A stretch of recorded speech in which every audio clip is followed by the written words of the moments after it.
Voor mijn doen is deze video heel erg lang. Dat komt omdat ik een video van iemand anders helemaal integraal heb opgenomen in deze video van mij. Van de fenomenale Ivor Cummins. Een zeer intelligente Ierse meneer met een stalen ruggengraat. Ik heb die video ondertiteld, Nederlands ondertiteld. En ik heb een heel klein beetje ingekort en ik heb wat aandachtsdingetjes toegevoegd voor mensen die op een beetje klein beeldscherm werken. Hij geeft afbeeldingen en daar zit hij met zijn cursor naar te wijzen, maar dat is haast niet te zien. Dus ik heb daar wat extra nadruk aan gegeven. In zijn hele video, die dan dus 23 minuten duurt, gebruikt hij 1 scheldwoord. Dat heb ik niet ondertiteld. Over the past few years, especially since early 2020, are you a bit confused about what's going on in the world? So many things happening: climate, viral pandemics, wars, and a lot of sex stuff as well. It's quite confusing. Have we got a kind of fascism going on, or is it communism, like some people are saying? Totalitarianism? Very confusing terms. So this quick video is going to run you through geopolitical history and pretty much explain everything and leave no questions remaining. And I'll do it in around 15 minutes, I hope. Okay, let's clear a couple of these fascist, communist things up. So Mussolini had the best definition of fascism, and it should rightly be called corporatism, as it's the merger of corporate and government power. And that's what fascism is. It's kind of extremism in the sense that it's totalitarianism and collectivism. He also said this, which is very important: for the fascist, everything is the state and nothing human or spiritual exists, much less has value outside the state. In this sense, fascism is totalitarian. Of course it is. It's a form of totalitarianism. Now, what about communism? Well, Ayn Rand said it very well. Fascism and communism are not two opposites, but two rival gangs fighting over the same territory based on the collectivist principle that man is the rightless slave of the state. So without going into too much detail and keeping this simple, the Nazi thing in Germany in the 30s and through World War II and that other bad guy in Germany, right? It was National Socialism, and it brought together the unions, the industry and the state into a totalitarian system. They called it fascism, but it's totalitarianism. It's always the same. So hopefully that clears that up. So let's see what we've got in the world today. And Mussolini's version is the most important one, that fascism is corporatism, merger of corporate and government power. And this is obviously the closest definition of what we have over the past few years. It's the corporate and governments joining into a merger, and helped along by the WEF and the UN and all the other people.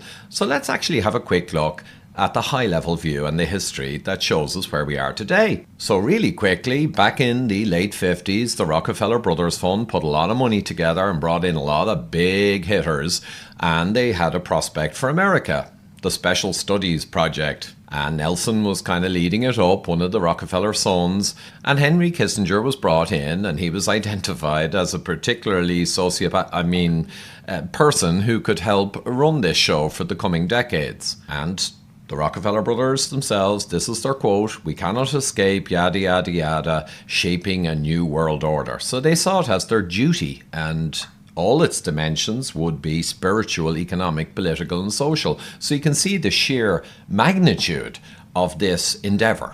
Their challenge, in their words, to build a new structure which will make possible the fulfilment of what? Of the basic purposes of humanity. So I think you can see now where the modern totalitarianism actually came from, right? In any case, I'm going to speed through this. It went on to them forming the Council for Foreign Relations, and they had David Rockefeller as the chair, and that's just a super high level, bring in all the presidents and dignitaries from around the world, and let's all agree we need a globalist system to run everything, kind of thing. Very powerful. And then it merged into, identifying global challenges that would enable the new global government. And interestingly, they had health and pandemics and human resources and kind of population being too big and all these global challenges. And they identified climate change, with no scientists in the room, interesting, as an opportunity to help bring in globalism way back in the 50s. These global challenges led to Harvard's International Seminar. And this was a Rockefeller gig, of course, Ford Foundation funding also, Rockefeller Foundation, Kissinger is in there running it. a who's who of powerful people and power politics, all talking about globalism and global challenges and global government. And it turned out afterwards the CIA was actually funding it too. Interesting. This went on to Klaus Schwab, of course, identified like Kissinger was in 1967, and they brought him in and said, hey, this guy we can use. And the European Economic Forum was set up in 1971, and later in the 80s it would become the World Economic Forum, which we all know and love. So just a quick word on the Management Forum. It became the World Economic Forum, but the initial few people who came in were kind of hand-picked. And Barbara Ward is interesting because she was banging on about sustainable development, and she was an economist actually, and this was her big thing. And the forum would, of course, all be about sustainable development, climate, stakeholder capitalism, all of this stuff. And the partners now, just coming up to the present day for a moment, well, it's the who's who of the biggest of the big, and these are just the primary funding partners of the WEF, but there's myriad more, and if you just go on the website, I just pulled them out here, it's pretty much corporate across the board are funding partners, and that's just the way it is. Board of Trustees, all the top banks are key at the top level, including the Sberbank in Russia, and of course the Bank of International Settlements, the bank of banks, the central bank of the world. So the banks are kind of a huge part of running this beautiful globalist ideal that we're all suffering under in the past few years. The trustees 2019, I don't have to read out some of those names, but you get the idea. And a couple of interesting trustees there as well. Larry Fink, of course, and we know he's been pushing out DEI and trans and all this kind of stuff. And Council of Foreign Relations are in there, Trilateral Commission, they're all members. Rubenstein from the Carlyle Group. And remember the Davos Manifesto. The management has to serve society. It must assume the role of a trustee of the material universe for future generations. So you get the idea. A bunch of crazies, but they have a lot of power, clearly. So we'll go on with the story from 1972, the Stockholm Conference, and climate, planet, all this stuff. Only One Earth got a huge amount of coverage, and Barbara Ward there, who set up the WEF and was key in that, well, she came out with this kind of nonsense. And we had Morris Strong, he was a Rockefeller kind of guy from the oil industry, big oil money, and they rocketed him up to become senior in the UN in no time. So that was Morris Strong, and Rockefeller Foundation, Club of Rome, Climate Club of rich guys, all together, all funding, all making this happen. Morris, by the way, was the major mentor of Klaus Schwab, so all in it together. And we have the Club of Rome just mentioned, set up in late 60s into 70, and it was basically a super rich guys climate disaster propaganda club. And they had the world problematique and all this stuff, completely made up. Aurelio Peccei set it up, but The Limits to Growth was the book they had. And again, huge coverage, got all the citizens concerned about catastrophe and probably a freezing planet back then. It's a warming planet now, but whatever you're having yourself. And Giovanni Agnelli funded it, and he, of course, good buddies with David Rockefeller, of course, and in Chase Manhattan Bank as well, where I think they were both directors, or David was the head. But it's all about banking and money and the intention to get a globalized system and a global government. Always. Global management is required for these catastrophic climate things, right? Yeah, right. And here's the book from the Club of Rome, The First Global Revolution. Look a bit communist now, fascist, with the colours and all? Yeah, because it is. In searching for a common enemy against whom we can unite, we came up with the idea that pollution, the threat of global warming, water shortages, famine and the like would fit the bill. Well, it would fit the bill. So we'll make up some stuff, but the threat of global warming would fit the bill best. Fit our bill. And all these dangers are caused by humans, so ultimately, the real enemy, we are saying now, the real enemy then is humanity itself. See how they did that just there? They said, hey, all you little ant people, you're the enemy. And we need to get all you ants into a nice little ant farm and make sure you don't hurt yourselves. Really going quickly, I went through this here. Davos Manifesto pops out in 73. Again, same bunch of rich guys, overlapping. And then that goes on to the Trilateral Commission and Richard Gardner and the Foreign Affairs magazine, where they have all the globalist stuff is really exploding. So you can see there, November 3rd, the hard road to world order. They're all talking about world order. And there was the World Future Society that Rockefeller was up to his neck in, and a futurist nutter, Warren Wagner. And they're all talking about crisis and opportunities. It's always about problem, reaction, solution. Identify global crises, supposedly, and then say we need a globalized management system solution. Yada, yada, yada. And look at this Turkey, Morris Strong, looking a bit older there.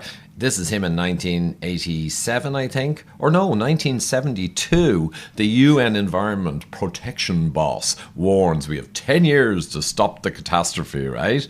10 years. Well, 10 years came, another 10 years, another 10 years, another 10 years, another 10 years. Still no catastrophe. Nothing even worth a toss has changed. And another 100 years, bugger all is going to change. We'll just have the weather and it'll shift slowly over time. But the World Economic Forum was renamed from the European Management Forum in 87 because these guys are going seriously global now and they're doing pretty well, in fairness, so they want to expand. Our Common Future in 1987, the World Commission on Environment, right? And there you have the Brundtland Commission, Harlem Brundtland, Morris Strong, and they're all connected in heavily to big oil, the Rockefellers, Trilateral Club of Rome, yada, yada, yada. It's a big club, and no, we're not in it, sadly. And a sustainable development gig was what it was. And the inclusion of climate change specifically was initiated and funded by the Rockefeller Brothers Fund. Go figure. So I'm going to speed ahead. We have the Common Future. It goes to Agenda 21. That's 1992. Horrifying document to read. There was the In Our Hands Earth Summit in Rio de Janeiro in 92, and they basically got 150 countries or so, all the heads of state, to sign up to this crazy stuff. Nonsense. But they all signed up on our behalf, sadly. So I'd say the big boys and the rich boys, they had a good laugh that night, a lot of champagne and caviar, thinking, wow, we got all these leaders to sign up, all the countries and all the ads, to a pile of utter nonsense we put together. Aren't we great? So the Earth Charter Commission followed the course, and that's Nelson Rockefeller, and you've got Prince Bernhard of the Netherlands, who set up Bilderberg, for God's sake. His daughter, Queen Beatrix, is up to her neck in it. You have Morris, you have Stephen Rockefeller, Nelson's son coming in to take over, and they've got all of the world leaders kind of in their pocket. Great Transition Initiative 2002, more the same. Disasters coming, but we've got the solution to the problem. Blah, blah, blah. You've got the global leaders of the World Economic Forum. They're getting all the leaders together and making sure they indoctrinate them and they get them on board. Started in 93 with Bill Gates and a couple other early adopters. But here you can see over the next 10 or 15 years the kind of people that they've actually got on board. I don't need to read them out. Anyway, 2020 Initiative. Back in 2005, they were doing the 2020 Initiative. And they basically had all of these young global leaders brainstorming, whiteboarding and creating task forces, basically on the kind of nonsense that we actually got in 2020 in the end. So you can see how this all works, right? It's not rocket science. Global Risk Report 2006, interesting. They're identifying all kinds of global risks, and again, it's the World Economic Forum chaperoning all of this ridiculousness just to get the global government. And they mentioned, of course, a pandemic flu, risk of a pandemic could be really important. And they also noted back in 2006, the threat of misinformation. Oh, yeah. Leading to a breakdown in public trust and the ability of governments. Yada, yada, yada, yada. And they're talking about this misinformation from the citizens leading to spread of fear and amplifying the consequences of a threat. But you see how they're doing what they're accusing you of. They amplified the fear beyond all belief during the so-called pandemic, but they're accusing you and me of doing it. and misinformation. So it's basically opposites day with these guys. And I think, I forget which figure in the past said it, maybe Machiavelli or maybe it was Mussolini or someone. Always accuse your opponent of what you are actually doing yourself. Actually, it could have been Goebbels. But anyway, so we lash on. They have the Global Technological Revolution 2020. And this is big money and big power behind these. These are not trivial. Global Brains Trust, set up by the WEF after the financial crash. They jumped in, saw an opportunity, started pulling together brains. And remember, financial collapse was identified way before as a potential opportunity to take advantage of, as well as pandemics and climate change, right? So this is right on cue. And they set up these councils, 70 global councils, 1,500 so-called experts.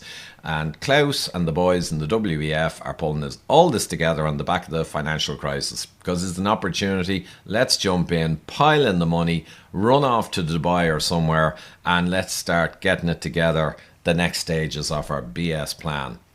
He was back. He was with this guy back then. They were good buddies. Slightly different now. So Kissinger in the New York Times 2009, you get accused of being conspiracy theorist when you use this term, New World Order, right?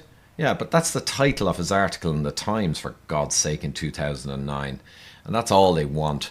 The ultimate challenge to shape the common concern. And they're going on about terrorism and climate and all this kind of stuff that permit no national or regional solution, i.e. you need us to give you the solution. The solution is totalitarianism, clearly. And you had the London Summit and the G20 and all that stuff set up. So now they're expanding out the governance structures across the world and getting it all together. And the Global Shapers community was added in the WEF in 2011. And they have under the age of 30 influencers. And they're brought in, and they've 14,000 of them. 479 hubs in 150 countries. And they're picking the guys with a lot of influence. Young people, internet people, very clever. And you can't get in unless you're brought in by an existing member or you're already a member of WEF, etc. So they're making sure there's no moles get in there. Clever. And Rockefeller Foundation lockstep in 2010. It laid out this scenario you may have heard of, which was an absolute carbon copy of what happened in March 2020 with the lockdowns. They wrote it all out, what would happen in a future pandemic, and they wrote it all in 2010. And this was dog whistling and just letting everyone in the whole organizations know how it needed to be run when the time comes. And when the time comes, you'll tend to know it, because all the media will be bleating like sheep, and suddenly you'll realize, oh, this is the quote pandemic that we all talked about for the last 20 years. Here we are, guys. And they know what they all talked about for the last 20 years, and they know the way it's going to run, right? So they're well trained. Well trained, like Pavlov's dogs. And I think this is one of the last ones. Public-private partnership, read totalitarianism, read fascism, read pseudo-communism. That's what it is. It's a stakeholder paradigm of international governments, and it is corporate and state joining together, with corporate running the show and the state and the government and the politicians as lapdogs, pretty much. And I remind you how he started. Fascism, corporatism. It's the merger of state and corporate power. So now you can see how it ties back to the start of the video, and fascism, communism, totalitarianism. Yeah. So we'll just finish off. This goes on to the UN global goals. Horrifying stuff, really, all couched in lovely, nice, save granny language. And of course, fourth industrial revolution just being laid out, dog whistling from Klaus to all the people involved, what way it's going to go, where it's going to go and what to be doing, what to be saying. And they're going to reshape everything. The physical world, alter the human, integrate the environment with space surveillance and digital technology, yada, yada, yada. All word salad, but basically it is totalitarian control. Clear as crystal. Really big event just before the pandemic kicked off, 2019. The WEF and the UN, who are already part of the structure I've just described to you, Rockefeller, Club of Rome, Trilateral Commission, etc., etc., and the WEF, of course, and UN, they're all together anyway, but they officially joined up in 2019 that the WEF would bring in all the corporate funding partners and fund the UN to achieve the goals. which is the global government and all of these ridiculous goals. And of course, then the censorship went into overdrive because all the media companies are all up to their neck in these organizations, of course. And we have the Common Agenda 2019 looking at 2030. And of course it is climate change, health, pandemics, nonsense pandemics, yada yada, digital cooperation, that's digital tracking, QR codes, vaccine passports, all that stuff, the gender equality and empowerment of women, that's all the gender nonsense you're seeing the last couple of years. It's not to do with real equality or really caring about women. It's just another thing to confuse and upend society and have everyone not knowing what the hell is going on. It's a great thing to confuse people, this gender bender sex stuff. And education skills, of course, we know for decades now the universities have turned into Marxist kind of hotbeds and nurseries. So education is very important to make the next generation much, much weaker and easier to control than the last. And here we are, global governments, and this is where we are now. There's more coming. I'll deal with that in other videos, but in a nutshell, you've got global governments, you've got the banks at the top and the central banks in a sense, but really you've got the UN, the WEF joined together, and you have the G20 to bring in all the countries specifically. That's the global governments that they're currently reasonably successful at running the world. But then you have the regional level, of course, and then national level, and then local level. And then you've got the individuals. But the politicians we vote for, they're down here somewhere, and they just take their marching orders from the top levels. Like any corporation or any corporate to state or corporate system, the VPs and the top directors basically dictate everything, and then the managers and politicians and low-level employees down the bottom, they pretty much do what they're told or they're in trouble. So, Decade of Action is coming. 24th September 2019, they announced the Decade of Action. And I guess within a few months, we saw some action, right? We saw a, quote, pandemic. Okay, and that unleashed a lot of Pandora's box kind of craziness on us, and we're still seeing it now. But at least now you know what the geopolitical history is, who's doing it, who's running it, what the structures are, and where we are now hopefully totally makes sense to you. And I'm going to finish off with just going back to what we started with. For the fascist or communist or totalitarian, or they're all the same, everything is the state and nothing human or spiritual exists, much less has value outside the state. In this sense, fascism is totalitarian. Of course it is. Communism's the same with a different narrative or bedtime story to cover it about happy, crappy, everyone sharing everything. But at the end of the day, they're all pretty much the same. And we know now who's running the latest rendition of bringing in totalitarianism. Humanity have gone through this for thousands of years. It's always similar. We're just through the current manifestation of this kind of problem. And of course, gotta close with Ayn Rand. Fascism and communism are not two opposites. Of course, they're two rival gangs fighting over the same territory.